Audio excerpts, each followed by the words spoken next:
چیزوں کو دیکھنے کا انداز، چیزوں کی پرسیپشن کے تمام زاویے خواہش کے تابع اور جبلی سطح تک اتر آئیں، وہاں سب سے پہلے یہ کہ علم کا کوئی امکان نہیں رہ جاتا۔ تبدیلی، مغرب میں پیدا ہو جانے والا کوئی بھی خیال ہم پر اثر انداز ضرور ہوتا ہے، ضرور ہوگا۔ اب یہ ساختی ایسی ہو گئی ہے دنیا کی، تو اس کا اگر ہم نے ابھی سے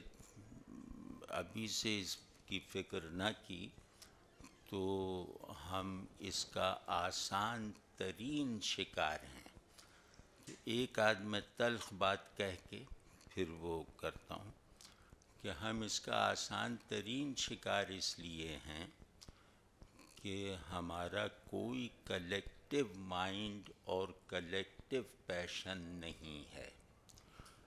ہم ایک طرح کی گراوٹ بلکہ گھٹیا پن میں خود کو راحت کے ساتھ رکھنے کے عادی ہو چکے ہیں۔ تو یعنی کہ ایسی ذہنی، وجدانی اور قلبی سطح رکھنے والی تہذیب ہمیشہ ایک خالی برتن کی طرح ہوتی ہے جس میں جو چاہے وہ بھر دے۔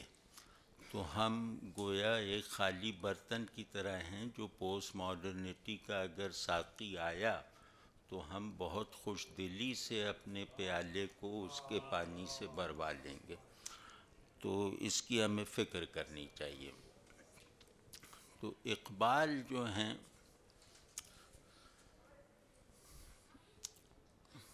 مطلب یہ بہت پھیلا ہوا موضوع ہے، لیکن اقبال حقیقت اور معنی، اب پوسٹ ماڈرنزم ہی کے تقابل میں محدود کر کے ہم اقبال سے اگر فائدہ اٹھانا چاہیں تو وہ یہ ہے کہ اقبال کا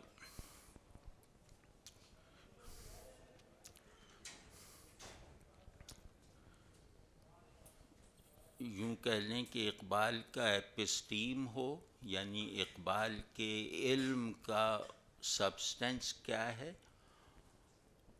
یہ ہمیں جاننا ضروری ہے۔ یعنی اقبال کا تصور علم کیا ہے یہ جاننا ضروری ہے، ان کا تصور وجود کیا ہے یہ جاننا ضروری ہے۔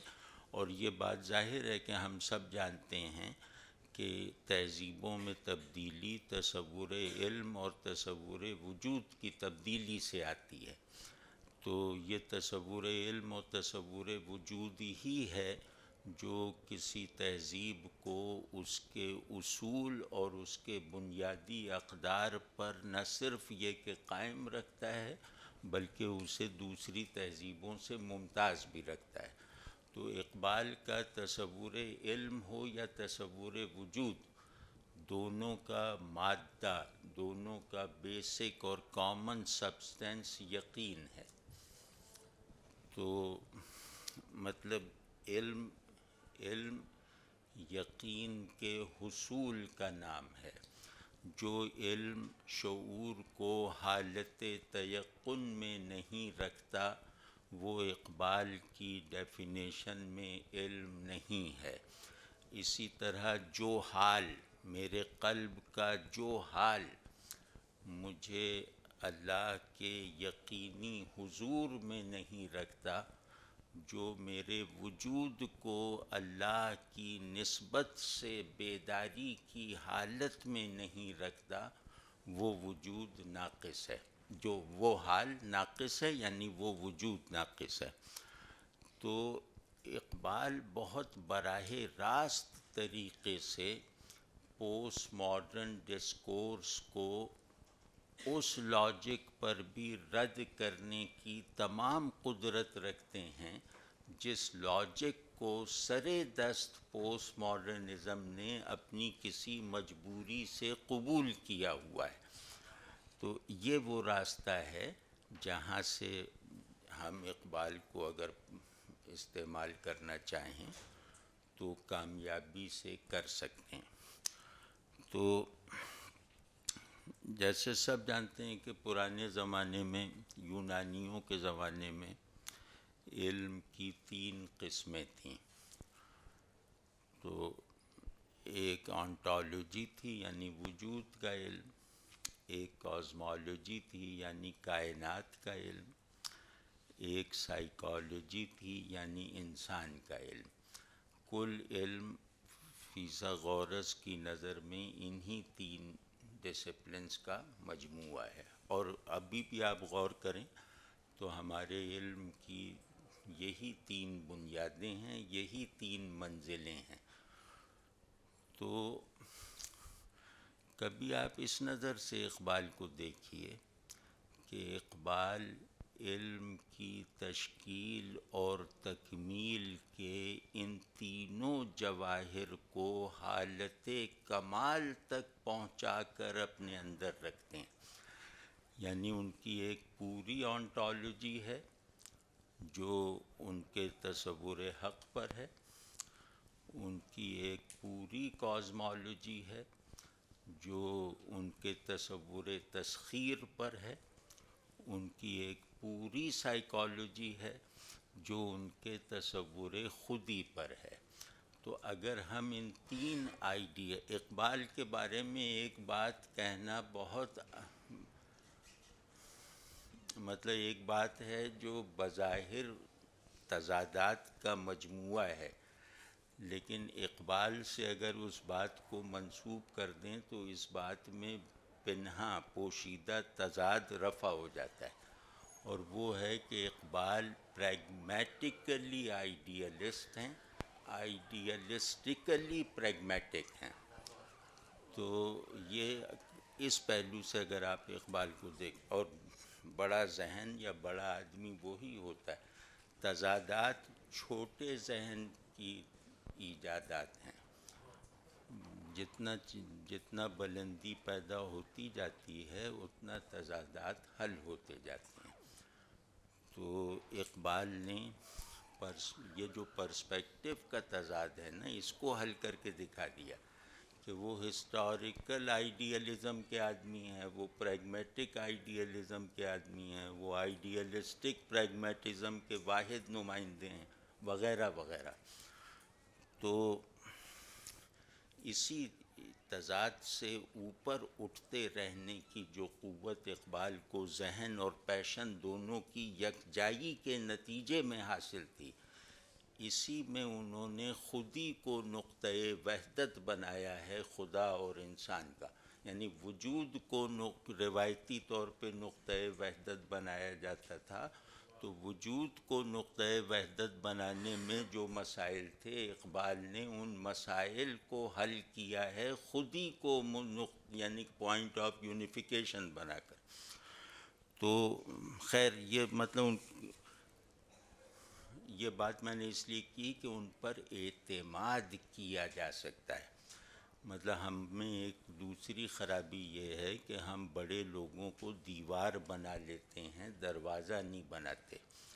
ہر بڑا آدمی خود کو مسخر کرنے کی دعوت دیتا ہے، ورنہ وہ بڑا آدمی ہے ہی نہیں.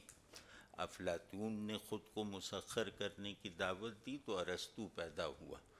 ٹھیک ہے نا، ارسطو نے خود کو تسخیر کرنے کی دعوت دی تو پورفائرے پیدا ہوا، وغیرہ وغیرہ. بلکہ ارسطو کی تسخیر میں یہ دنیا آج تک مشغول ہے. یعنی دنیا میں کوئی علمی پیش رفت ایسی نہیں ہو سکی آج تک جس میں ارسطو کو مسخر کرنے کی کوشش نہ ہو، یعنی جہاں ارسطو ریلیونٹ نہ رہ گیا ہو. تو خیر،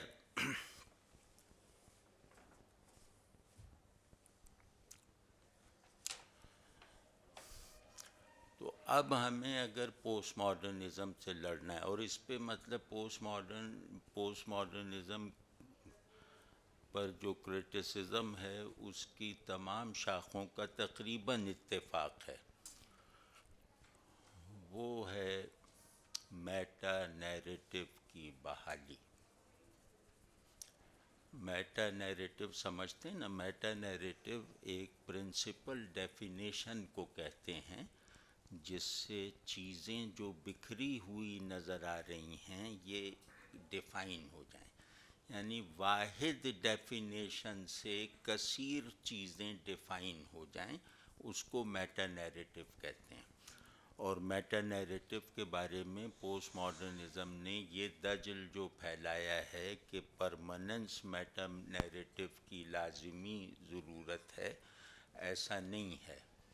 میٹا نیریٹو عارضی بھی ہو سکتا ہے، لیکن یہ انسانی شعور کے بیسک پرسپیکٹو کی سرگرمی کا نتیجہ ہے کہ چیزوں کی کثرت کو وحدت سے ڈیفائن ہونا چاہیے، چاہے وہ وحدت جو ہے دریافت کرنے میں نے فی الحال غلطی کر دی ہو۔ پرسیپشن پوری یہی ہے کہ کثرت کو وحدت سے ڈیفائن ہونا چاہیے۔ واضح ہے نئی بات؟ تو میٹا نیریٹو کی بحالی میں، خصوصاً جدید دنیا میں میٹا نیریٹو کی بحالی میں، جو قوت ہمارے پاس آج بھی مؤثر انداز میں موجود ہے وہ اقبال ہے۔ ایک بات یہ ہو گئی۔ دوسری بات یہ ہے کہ کیونکہ پوسٹ ماڈرنزم نے کرائسس آف ڈیفینیشنز پیدا کر دیا، جدیدیت نے کرائسس آف آئیڈینٹی پیدا کیا تھا، ما بعد جدیدیت نے کرائسس آف ڈیفینیشن پیدا کر دیا جو بہت ہی گہرا ہے۔ تو اقبال کیونکہ خود جدیدیت کے ادوار میں تھے، تو انہوں نے کرائسس آف آئیڈینٹی کا جس قوت اور شکوہ اور تاثیر کے ساتھ مقابلہ کیا وہ ہم آپ دیکھ ہی رہے ہیں کہ بے خبر تو جوہر آئینہ ایام ہے، تو زمانے میں خدا کا آخری پیغام ہے۔ اب اس آئیڈینٹی پہ کھڑا کر دیا جو ہسٹوریکل بھی ہے اور آئیڈیل بھی ہے، تو ہسٹوریسٹی اور آئیڈیلزم کو ملا کے ہماری آئیڈینٹی بنایا۔ تو عین اسی قوت سے وہ اس کرائسس آف ڈیفینیشن سے بھی ہمیں نکال سکتے ہیں، کیونکہ ہماری آئیڈینٹی ہماری ڈیفینیشن کو جنریٹ کرنے والی قوت ہے، اور یہ بات ہمیں اقبال نے سجھائی ہے۔ تو دوسرا جو فائدہ ہم اٹھا سکتے ہیں ایک انتہائی ہولناک منظرنامے سے خود کو نکالنے کے لیے، وہ یہ ہے کہ ہم اقبال کو ایک مربوط انداز میں صبر کے ساتھ، اخلاص کے ساتھ، جذبے کے ساتھ، اور اپنے ذہن کو اخبار بینی کی، اخبار فہمی کی سطح سے بلند کرتے ہوئے، وہ یہ ہے کہ ہم اقبال سے چیزوں کو ری ڈیفائن کرنا سیکھیں، یعنی ڈیفینیشنز کی بحالی کا عمل ہم اقبال